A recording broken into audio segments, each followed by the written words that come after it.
வணக்கம். கருளியின் மதிய நேர செய்திகளோடு இணைந்திருக்கிறீர்கள். விரிவான செய்திகளுக்குள் செல்லும் முன்பதாக முதலில் தலைப்புச் செய்திகள். உதவித்தொகை பெறுவோர் குறித்து அரசாங்கம் வெளியிட்டுள்ள மகிழ்ச்சி தகவல். தமிழ் அரசியல் கைதிகளுக்கு பொது மன்னிப்பு இல்லை, அனுர அரசு திட்டவட்டம். உயர்தர பொறுப்பேற்றுக்காக காத்திருந்த தமிழ் மாணவி பரிதாபமாக உயிரிழப்பு. இலங்கையில் அறிமுகமாகும் புதிய சட்டம். நாட்டில் புதிதாக களமிறங்கும் சிறப்பு அதிரடிப்படை. எச்சரிக்கை மட்டத்திற்கு உயரும் வெப்பநிலை, பொதுமக்களுக்கு அறிவுறுத்தல். கொடுப்பனவுகள் குறைப்பு, தொழிற்சங்க நடவடிக்கையில் குதிக்கும் பாராளுமன்ற உறுப்பினர்கள். மோடி தமிழ் தரப்பு சந்திப்பு இன்னமும் முடிவு இல்லை, சுமந்திரன் தெரிவிப்பு. முதியோர் உதவித்தொகை பெறுபவர்களின் எண்ணிக்கையை அதிகரிக்க அரசாங்கம் முடிவு செய்துள்ளதாக கிராமப்புற மேம்பாடு, சமூக பாதுகாப்பு மற்றும் சமூக வலுவூட்டல் பிரதி அமைச்சர் வசந்த பியதீச தெரிவித்துள்ளார். இதன் அடிப்படையில் உதவித்தொகை பெறுபவர்களின் எண்ணிக்கையை 1 மில்லியனாக அதிகரிக்க அரசாங்கம் முடிவு செய்துள்ளது. இந்த விடயம் குறித்து கலந்துரையாடல் தற்போது ஆரம்பிக்கப்பட்டுள்ளதாக அமைச்சர் தெரிவித்துள்ளார். அண்மையில் 2016 முதல் 2019 வரையான காலப்பகுதியில் ஓய்வு பெற்றவர்களுக்கான கொடுப்பனவுகளை வெகு விரைவில் வழங்குவதற்கு நடவடிக்கை எடுக்குமாறு நாடாளுமன்ற உறுப்பினர் துரைராசா ரவிகரன் வேண்டுகோள் விடுத்திருந்தார். மேலும் குறித்த கொடுப்பனவு பெற வேண்டியவர்களில் 2000 பேர் அளவில் இறந்துவிட்டதாக அவர் அரசாங்கத்திற்கு சுட்டிக்காட்டியிருந்தமை குறிப்பிடத்தக்கது. அரசியல் கைதிகளை விடுவிப்பது உடனடியாக தீர்மானிக்கக்கூடிய விடயம் அல்ல என்று பிமல் ரத்நாயக்க தெரிவித்துள்ளார்.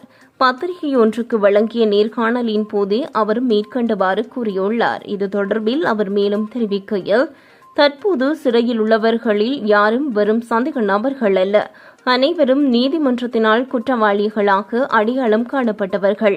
எனவே முந்தைய ஜனாதிபதிகள் செய்தது போல அவர்களுக்கு பொது மன்னிப்பு வழங்க முடியாது. நாம் சரியான நடைமுறையை பின்பற்ற வேண்டும். இந்த கைதிகள் கைது செய்யப்பட்டு தண்டனை விதிக்கப்பட்ட குற்றங்கள் மிகவும் கடுமையானவை. கொலை, சதி, பியந்தலை பேருந்து குண்டுவெடிப்பு, மத்திய வங்கி குண்டுவெடிப்பு மற்றும் தலதா மாளிகை குண்டுவெடிப்பு போன்ற பெரிய சம்பவங்களில் ஈடுபட்டிருந்ததாக குற்றச்சாட்டுகள் சுமத்தப்பட்டன.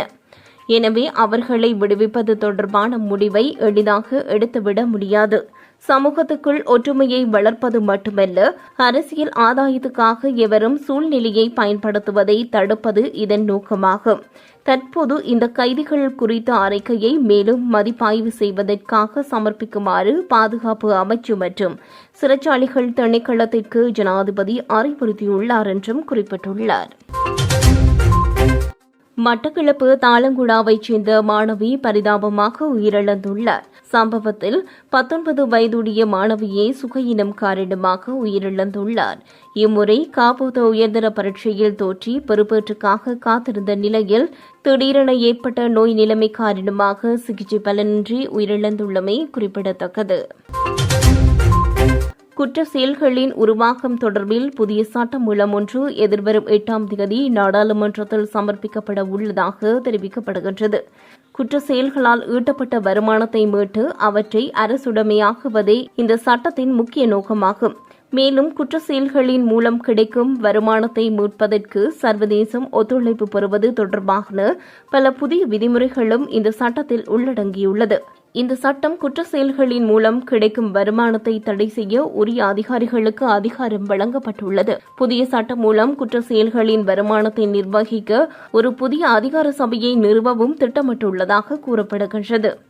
லஞ்சம், ஊழல், போதைப்பொருள் கடத்தல், பயங்கரவாதத்தில் நிதியளித்தல் மற்றும் பிற ஒழுங்கமைக்கப்பட்ட மற்றும் நிதி குற்றங்கள் உள்ளிட்ட சட்டவிரோத நடவடிக்கைகள் குறித்த விசாரணைகளும் புதிய சட்டத்திற்கு அமைய மேற்கொள்ளப்படும் என்றும் தெரிவிக்கப்பட்டுள்ளது.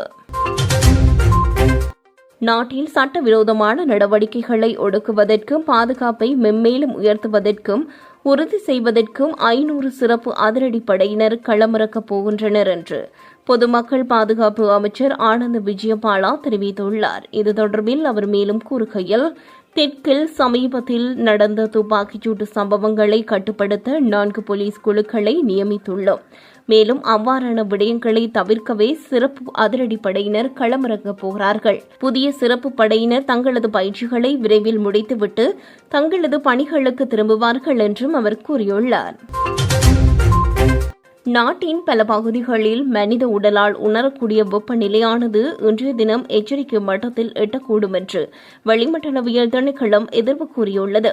அதன்படி வடக்கு, வடமத்திய, வடமேல் மாகாணங்களிலும் திருகோணமலை, மட்டக்களப்பு, கொழும்பு மற்றும் கம்பக மாவட்டத்திலும் வெப்பநிலை அதிகரிக்கக்கூடும் எனவும் அறிவிக்கப்பட்டுள்ளது. எனவே பொதுமக்கள் போதிய அளவு நீர் அருந்துமாறும் இது தொடர்பில் அவதானத்துடன் செயற்படுமாறும் அறிவுறுத்தப்பட்டுள்ளனர். அத்துடன் வயோதிபர்கள், சிறுவர்கள் மற்றும் நோயாளர்கள் குறித்து மிகுந்த அவதானம் செலுத்துமாறும் கோரப்பட்டுள்ளது. புதிய சம்பள திருத்தங்களின் கீழ் அனைத்து பாராளுமன்ற உறுப்பினர்களுக்கான கொடுப்பனவு 70%இலிருந்து 39% குறைக்கப்பட்டதன் காரணமாக எதிர்வரும் நாட்களில் ஊழியர்கள் வலுவான தொழிற்சங்க நடவடிக்கையை எடுக்க தயாராகி வருவதாக தெரிவிக்கப்படுகின்றது. நாடாளுமன்ற ஊழியர்களுக்கான கொடுப்பனவுகள் குறைக்கப்பட்டமை தொடர்பில் அவர்கள் ஏற்கனவே பாராளுமன்ற தலைவர்களிடம் புகார் அளித்துள்ளனர். மேலதிக நேர ஊதியம் மற்றும் சம்பள முரண்பாடுகள் இல்லாததால் முந்தைய பல அரசாங்கங்கள் சிறிது காலமாக நாடாளுமன்ற ஊழியர்களுக்கு இந்த சிறப்பு கொடுப்பனவுகளை தொடர்ந்து வழங்கி வந்ததாக கூறப்படுகின்றது. இந்நிலையில் கொடுப்பனவுகள் குறைக்கப்பட்டதற்கு எதிராக போராட்டம் நடாத்த பாராளுமன்ற ஊழியர்கள் தயாராகி வருவதாகவும் தெரிவிக்கப்படுகின்றது. அடுத்த வாரம் இலங்கை வரும் இந்திய பிரதமர் நரேந்திர மோடியை சந்தித்து பேசுவதற்கு வாய்ப்பு அளிக்கும்படி தமிழரசுக் கட்சியினர் உட்பட தமிழர் தரப்பு பிரதிநிதிகள் கோருகின்றோம். ஆனால் இன்னமும் சந்திப்புக்கு இணக்கம் தெரிவிக்கவில்லை என இலங்கை தமிழரசுக் கட்சியின் பதில் பொதுச் செயலாளர் எம். சுமந்திரன் தெரிவித்துள்ளார். சந்திப்பு நடக்குமா என்பது உறுதிப்படுத்தப்படவில்லை. இந்த சூழ்நிலையில் தமிழரசு தரப்பில் யார் சந்திப்பார்கள் என்ற கேள்விக்கு பதிலளிக்க முடியாது எனவும் தெரிவித்துள்ளார். இந்திய பிரதமரை அவர் உட்பட தமிழ் தரப்பு பிரதிநிதிகள் சந்தித்து பேசுவர் என்று வெளியான செய்தி தொடர்பில் அவரிடம் கேட்கப்பட்ட போதே அவர் மேற்கண்டவாறு கூறியுள்ளார். சந்திப்புக்கான வாய்ப்பு கிடைக்குமா என்பது இதுவரை தெரியவில்லை. இந்திய அதிகாரிகள் இன்னும் தெளிவான பதில் எதையும் எங்களுக்கு தரவில்லை. சந்திப்புக்கான வாய்ப்பு கிடைக்காத சூழ்நிலையில் அதை பற்றி பேசுவது அர்த்தமற்றது என்றும் அவர் கூறியுள்ளார். எதிர்வரும் மே மாதத்தில் அதிக எண்ணிக்கையிலான சர்ச்சைக்குரிய வழக்குகள் தாக்கல் செய்யப்படும் என்றும் வழக்கை விசாரித்த பின்னர் குற்றவாளிகள் சிறையில் அடைக்கப்படுவார்கள் என்றும் ஜனாதிபதி அனுருகுமார திசாநாயக்க தெரிவித்துள்ளார்.